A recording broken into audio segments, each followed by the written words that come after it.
Assalamualaikum warahmatullahi wabarakatuh. Kami dari kelompok 5 yang beranggotakan Sia Masikoto dan saya sendiri Cakia Almasaira akan mempresentasikan tentang Qawaid Istinbat dan Qawaid Fiqhiyah, Qawaid Kulliyah dan Qawaid Qiyasiyat. Nah, sebelumnya kalian tahu nggak sih Qawaid itu apa? Qawaid itu bentuk jamak dari sebuah kata qaidah yang kemudian dalam bahasa Indonesia disebut dengan kaidah yang berarti aturan atau patokan. Nah, yang pertama adalah qawaid usuliyah. Qawaid usuliyah adalah suatu hukum kuli yang dapat dijadikan standar hukum bagi yang juz'i yang diambil dari dasar kuli, yakni Al-Quran dan As-Sunnah. Nah, sebagaimana qawaid usuliyah ini ada dua yang perlu dijelaskan dalam memahami makna qawaid. Yang pertama adalah qawaid atau kaidah. Yang kedua ada fiqhiyah. Nah, pengertian tentang kaidah telah dijabarkan di atas.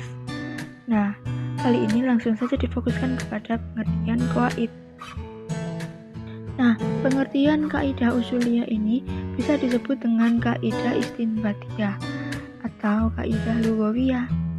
Disebut kaidah istinbatiyah karena kaidah itu dipergunakan dalam rangka mengistinbatkan hukum-hukum syara dari dalil-dalil yang terperinci.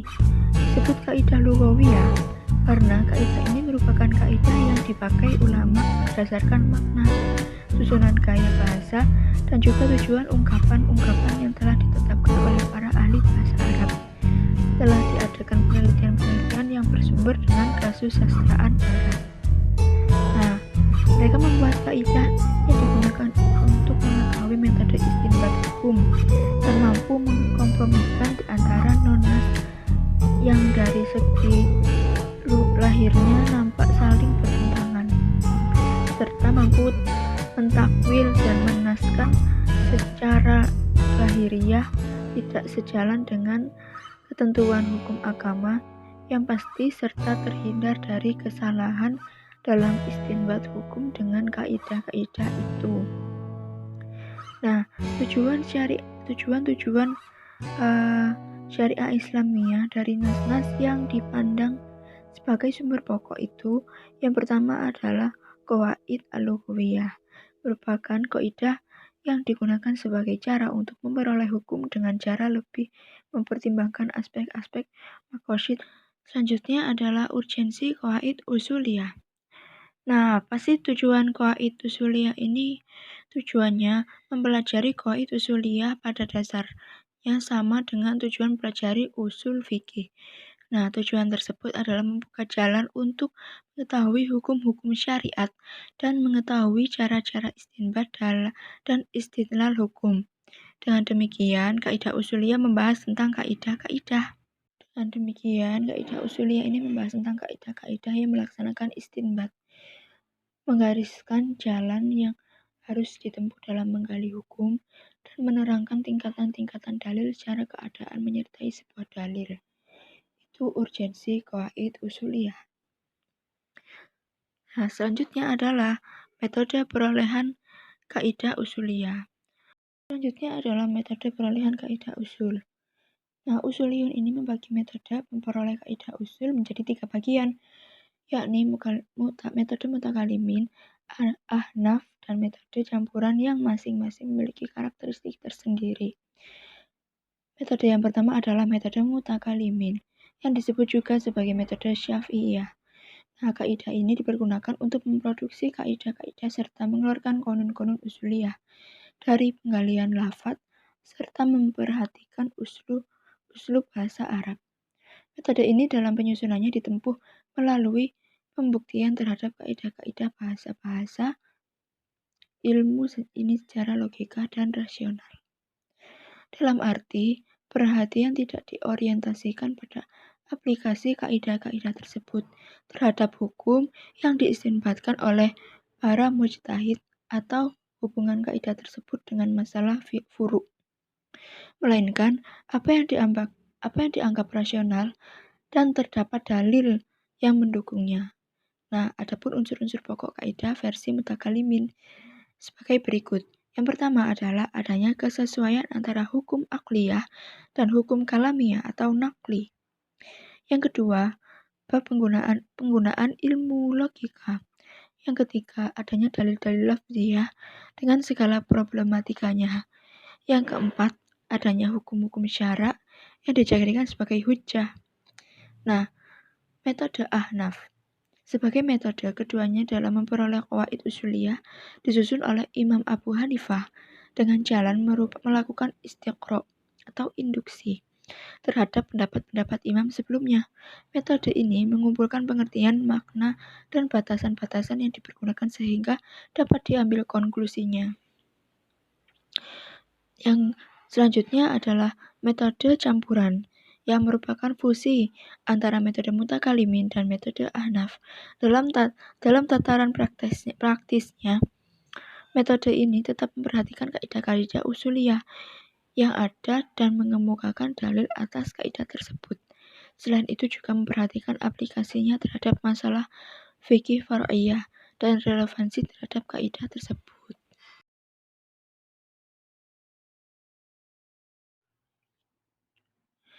Jadi, kaidah usuliyah ini bisa disebut dengan kaidah istinbatiyah atau kaidah lughawiyah. Disebut dengan kaidah istinbatiyah ini karena kaidah-kaidah itu dipergunakan dalam rangka mengistinbatkan hukum-hukum syara dari dalil-dalil yang terperinci. Disebut kaidah lughawiyah karena kaidah ini merupakan kaidah yang dipakai ulama berdasarkan makna susunan, gaya bahasa, dan juga tujuan ungkapan-ungkapan yang telah ditetapkan oleh para ahli bahasa Arab. Selanjutnya, qawaid fikih yang akan disampaikan oleh Mbak Siam. Baik, selanjutnya saya akan menjelaskan tentang qawaid fikih ya. Nah, jadi yang pertama ini pasti kan harus mengerti dulu qawaid fikih ini apa sih? Jadi, qawaid fikih ini adalah dasar-dasar fikih dalam bentuk teks undang-undang yang ringkas yang memuat hukum-hukum tasyri secara umum terhadap peristiwa-peristiwa yang menjadi objeknya. Jadi, qawaid fikih ini lebih menjelaskan tentang dasar-dasar fikih dan undang-undang yang ringkas. Seperti yang disebutkan oleh Ibnu Khaldun. Nah, Ibnu Khaldun sebagaimana dikutip Mukhlis Usman menyatakan bahwa fikih itu adalah ilmu yang dengannya diketahui segala hukum Allah yang berkaitan dengan seluruh tingkah laku mukallaf atau disebut dengan diistinbatkan dari Al-Quran, hadis, dan dari dalil-dalil yang ditegaskan berdasarkan syar'a melalui ijtihad. Nah, selanjutnya yaitu pembagian kaidah-kaidah fikih. Jadi, pembagian kaidah-kaidah fikih ini dibagi menjadi 3. Yang pertama yaitu ada segi fungsi atau peran, yang kedua segi mustasnayat atau bisa disebut dengan pengecualian, dan yang ketiga disebut dengan segi kualitas ya. Yang pertama yaitu segi fungsi peran. Dari segi fungsi peran ini, kaidah fikih dapat dibedakan menjadi 2 lagi, yaitu sentral dan marginal. Yang pertama disebut dengan kaidah fikih sentral karena kaidah tersebut memiliki cakupan-cakupan yang begitu luas. Nah, kaidah ini dikenal dengan sebagai al-qawaid al-kubra al-asasiyat. Terus selanjutnya, kaidah ini mempunyai beberapa turunan kaidah yang berperan marginal. Di antaranya yaitu sesuatu yang dikenal secara kebiasaan seperti sesuatu yang telah ditentukan sebagai syarat. Yang kedua, sesuatu yang ditetapkan berdasarkan kebiasaan seperti ditetapkan dengan nas. Nah, Selanjutnya, kaidah marginal ini yang cakupannya lebih atau bahkan sangat sempit sehingga tidak dihadapkan dengan furu. Nah, yang kedua yaitu segi mustasnayat atau bisa disebut dengan pengecualian. Nah, ditinjau dari segi pengecualiannya, kaidah fikih itu dapat dibedakan menjadi dua lagi. Yang pertama yaitu kaidah yang tidak memiliki pengecualian, dan yang kedua kaidah yang mempunyai pengecualian. Sebaliknya gitu ya. Nah, kalau kaidah yang tidak punya pengecualian ini adalah sabda Nabi Muhammad yang artinya bahwa Nabi yang kemudian dijadikan sebagai salah satu kaidah fikih. Nah, kalau yang kaidah kedua ini adalah kaidah yang mempunyai pengecualian kaidah, dengan kata lain kaidah yang tergolong pada kelompok masih diperselisihkan oleh ulama. Selanjutnya yang ketiga yaitu segi kualitas. Nah, segi kualitas ini dibedakan menjadi beberapa macam. Yang pertama yaitu kaidah kunci. Nah, kaidah kunci ini seluruh kaidah fikih pada dasarnya dapat dikembalikan kepada satu kaidah. Yang kedua yaitu kaidah asasi, yaitu kaidah fikih yang tingkat kesahihannya itu diakui oleh seluruh aliran hukum Islam. Selanjutnya yaitu sistematika qawaidul fiqhiyah. Jadi sistematika qawaidul fiqhiyah ini pada umumnya membahas tentang qawaidul fiqhiyah berdasarkan pembagian kaidah-kaidah asasiyah dan kaidah-kaidah khairu asasiyah. Kaidah-kaidah asasiyah ini adalah kaidah yang disepakati oleh imam musahib tanpa diperselisihkan kekuatannya. Nah, jumlah kaidah asasiyah ini ada 5 macam. Yang pertama yaitu segala macam tindakan tergantung pada tujuannya, yaitu pasti sudah jelas ya. Jadi segala macam yang tindakannya berupa tergantung tujuannya, ya kita harus mempunyai tujuan dulu. Yang kedua yaitu kemudorotan itu harus dihilangkan. Yang ketiga yaitu kebiasaan itu dapat menjadi hukum. Yang keempat yakin itu tidak dapat dihilangkan dengan keraguan. Dan yang terakhir kesulitan itu dapat menarik kemudahan. Nah, sebagian fuqaha menambah dengan kaidah tiada pahala kecuali dengan niat. Nah, sedangkan kaidah khairu asasiyah adalah kaidah yang merupakan pelengkapan dari kaidah asasiyah walaupun keabsahannya masih tetap diakui. Selanjutnya yaitu manfaat qawaid fikih. Jadi qawaid fikih ini memberikan beberapa manfaat. Di antaranya yang pertama yaitu dengan kaidah-kaidah fikih dapat diketahui prinsip-prinsip umum fikih dan pokok masalah yang mewarnai fikih. Yang kedua yaitu kaidah-kaidah fikih dapat memudahkan praktisi hukum dalam menetapkan hukum bagi masalah-masalah yang dihadapi. Dan yang ketiga mempermudah dalam menguasai materi hukum. Dan yang keempat membantu menjaga dan menguasai persoalan-persoalan yang banyak diperdebatkan. Nah, yang selanjutnya yaitu urgensi qawaid al-fiqhiyah. Nah, meskipun hanya sebagai ilmu bantu, qawaid al-fiqhiyah ini, kaidah fikih itu tidak dapat dikesampingkan begitu saja bagi para pengkaji fikih.